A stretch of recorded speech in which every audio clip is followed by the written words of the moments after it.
पाकिस्तान मुस्लिम league नून के सदर शहबाज शरीफ ने कहा कि पीटीआई 8 फरवरी के आम इंतखाबात मुलतवी कराने की साजिश कर रही है।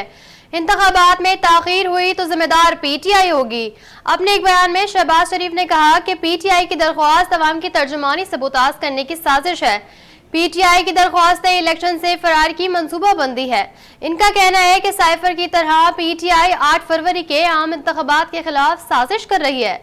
पीटीआई हमेशा की तरह दोगली और मुनाफिकाना पॉलिसी पर कारबंद है। साबिक वजीर आजम ने कहा कि पीटीआई मीडिया में इलेक्शन जल्द कराने जबकि अदालतों में इलेक्शन इल्तिवा के 2018 के पिटीशन करती है।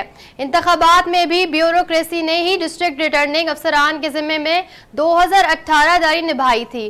ब्यूरोक्रेसी के डीआरओस का फर्ज निभाने पर पीटीआई ने एतराज नहीं किया। शहबाज शरीफ का कहना है कि डीआरओस के खिलाफ पिटीशन लेकर पीटीआई लाहौर हाईकोर्ट गई।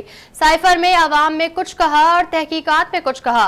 पीटीआई ही मुनाफिकत इलेक्शन पर ही अपनाने हुए मुस्लिम लीग नून के सदर का कहना है कि IMF प्रोग्राम से मुतालिक भी पीटीआई ने एसपी साजिश की थी।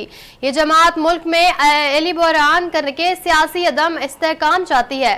शहबाज शरीफ का मजीद कहना है कि पीटीआई नहीं चाहती कि मुल्क मौशी तौर पर मजबूत हो और अवाम की मौशी मुश्किलात खत्म हो।